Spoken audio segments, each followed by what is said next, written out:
lead us is Raji, Sunday Assembly Silicon Valley board member and leader of the Compassionate Listening SMOOP, to share her thoughts on the value of self-acceptance and how it relates to compassion. After her introduction, we'll be invited to break into groups and participate in a short listening practice aimed at encouraging self-acceptance.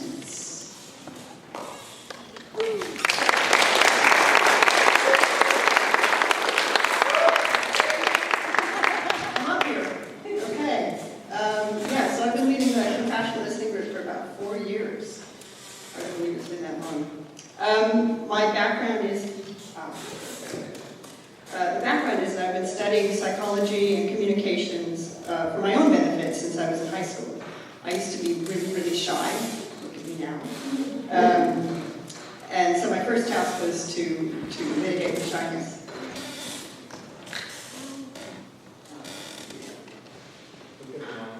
Oh, come on.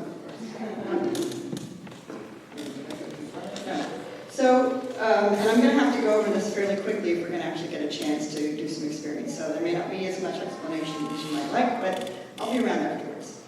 So a quick definition of acceptance I came up with is an absence of judgment, an acknowledgement of what is so at the moment. Acceptance is not tolerance of things we deem negative, nor is it approval.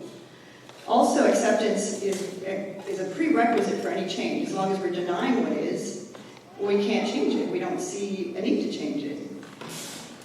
So self-acceptance, an acknowledgement of what is so about oneself. And then compassion, acceptance, plus the element of caring.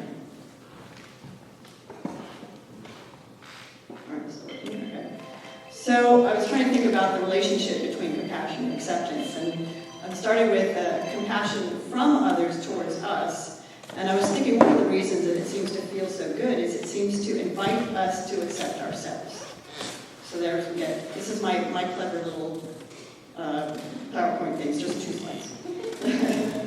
And then from the acceptance of self, it seems to naturally follow that we accept others. We seem to be able to, once we accept it in ourselves, we can extend that acceptance to others.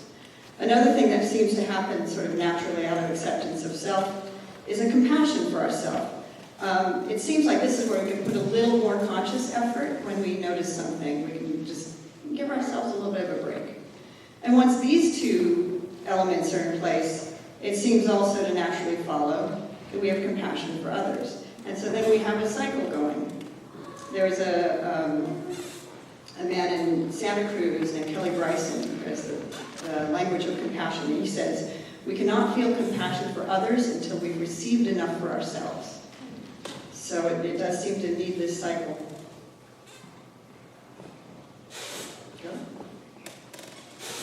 There we go.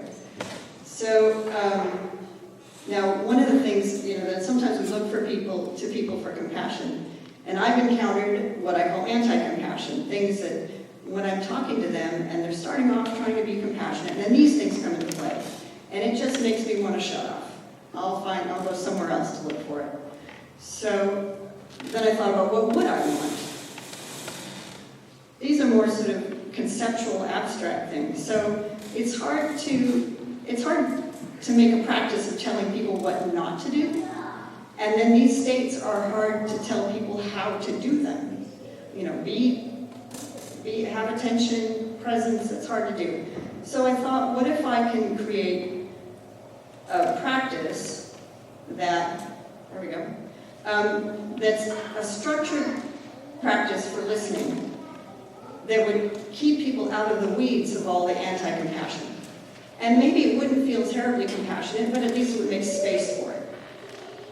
It seems to feel compassionate. When I was telling somebody who's in my meditation group, is that one not going? There. He said, "There's nothing that feels so compassionate as being sincerely heard." And I thought that so beautifully encapsulated what I was trying to attain. So I asked his permission to use it, and I use it everywhere. So I started the Compassionate Listening Group about 4 years ago. I wanted to have a place where people could come and, something in between socializing and therapy. A place where you could sort of a little release valve for frustrations of normal daily life. So this is not therapy, it's not for deep emotional processing work. Now, so then in order to understand, let's talk a little bit about emotions. In our culture, what I call a modern emotional epidemic in Western culture is that we tend to equate emotions and actions. And so then we give emotions a bad rap. We say anger is bad. Where anger is not bad, it's the violence that's bad. Anger is just energy. And so when we learn to acknowledge and tolerate emotions and sensations, we create a gap in which we can choose our actions more consciously. And then we can start responding instead of reacting to the things around us. And what are the things that make emotions sort of more easy to accept? Here's my thoughts, and these are, you can try them on, take them home if you like them. These are ones that have helped me. So I believe that emotions are messages from your deeper self about what you are experiencing relative to what you truly want. Emotions are neither right or wrong, even though they may feel good or bad. And you have a right to have and feel any emotion that you have. While emotions themselves are neutral, actions can be life-affirming or harmful to yourself or others. So then the structured listening, I call it a structured listening process. I haven't really found a great word for it, a great term for this thing. So I kept the compassionate listening because it feels kind of compassionate. In my head, I sort of call it structured listening, but that sounds kind of awkward. So anyway, the listening practice is I designed it to increase self-acceptance and also to widen this gap between the emotions and the actions. Some of the participants have also reported increased presence in their life and people, more agency in their life, and one had better reading comprehension, which was quite unexpected to me. All right, so one more thing we need to understand. So no one can guarantee emotional safety.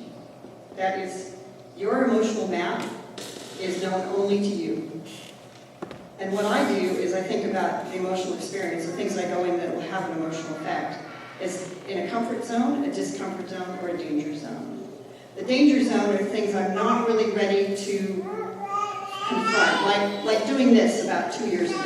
That would have been danger. Now it's really, really uncomfortable. Not here. So the discomfort zone is where we learn and grow and actually expand our comfort zones and kind of shift discomfort zones so the danger zone gets a little smaller. And then there's the comfort zone, where we go back and rest after our forays into the discomfort zone. We rest, recuperate, gather our strength and resources, and then you can do some passive learning there as well. So when we do the listening group, and here as well, I'll recommend that you go just slightly into your discomfort zone. Not fully, just slightly, because that'll expand things. And then you'll have the chance to have a little bit of your comfort zones, or your zones shifting.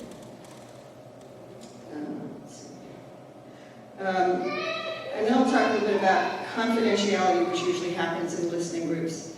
I don't believe in complete confidentiality, except in a therapeutic or ministerial venue.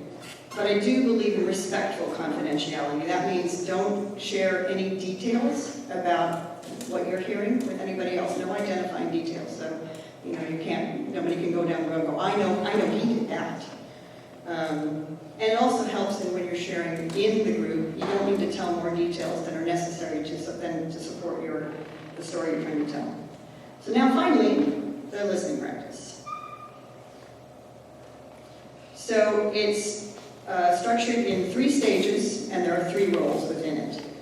Generally do this in triads, but we can do it in a little bit more. So I'll go over the 3 stages in a minute, but the 3 roles are the sharer, who is the one who is talking about their issue or whatever it is, and the reflector, and then the observer. The observer will have the same job throughout all the 3 stages. And it's kind of an important role, especially when you're beginning, both for the people interacting as well as for themselves. So now, the observer and there's a term in the emotional support group called holding the space. It's kind of being a witness. You think about when you have a conversation with one person and you're trying to be on target, and you can wander off into all kinds of different topics. If you have one person watching you, you have a little more accountability of staying on topic.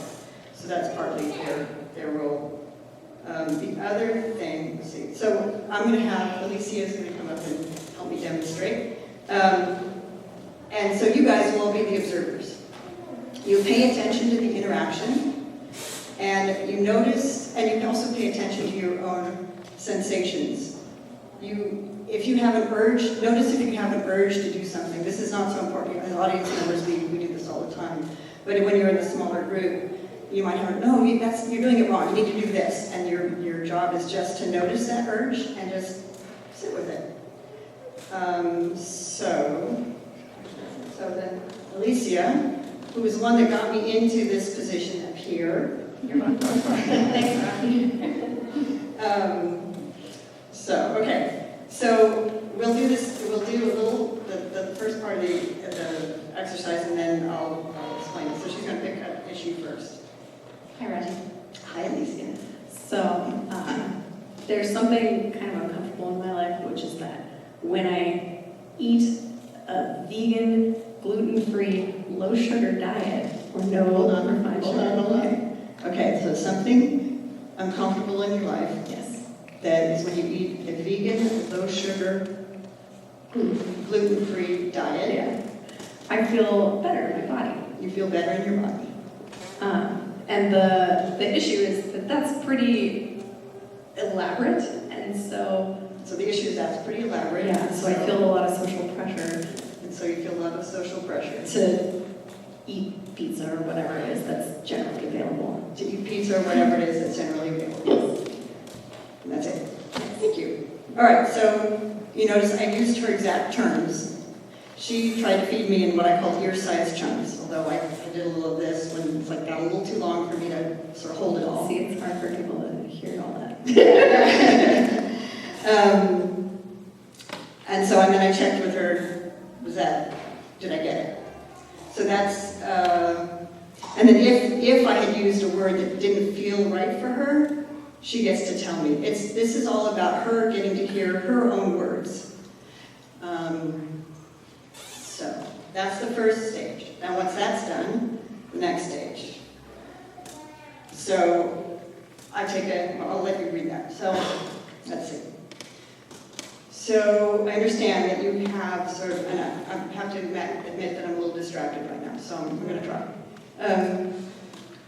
So you have trouble with your diet is a little elaborate, and it's a little troubling because you feel better when you follow it, but you get distracted by all these yummy goodies around that are easy to get. Did I get that? Kind of. Okay. Rather than like getting distracted by the goodies themselves, although that's part of it, it's more that generally gatherings are places where people bring food, and so I feel like it's part of being engaged with the community to just eat what's available. Okay, so let me try again. So you're trying to be on this very healthy diet, and you feel better when you do that, but it's hard when you're in a community atmosphere where there's food available that people have brought, and you feel that that's part of the social glue. Right, yes. Did I get it? Exactly. Okay. So that's the second part, summarizing. It's not going into all the little details. You're not repeating back exactly what you said in the first part, but trying to give an overview. And the third part, oh no, I did that. Sorry. Do the same. All right. The third part is take a little breath, and now, wow, well that makes a lot of sense because it's so hard when we're trying to do things that are good for our bodies, and yet there's these things easily available, and you see also the benefit of partaking in them. Other than the food aspect, the community aspect of it. Yeah. So it makes a lot of sense that you would have this dilemma. Thanks. Good? Yeah. All right. So that's the third part. So that's it. Let's see. So now, hopefully we have enough time. What are we doing in time? Do we have enough time? Okay. So now you're invited to get into groups of 3 or possibly 4. I'll have two caveats about this. It's not something to do conversationally. Obviously, you start sounding like you're, what are you doing repeating me? And then secondly, I recommend not doing it with people you know very well until both of you have practiced and understand the process. So, with that, I invite you to get in groups of 3 or possibly 4 with people you may not know.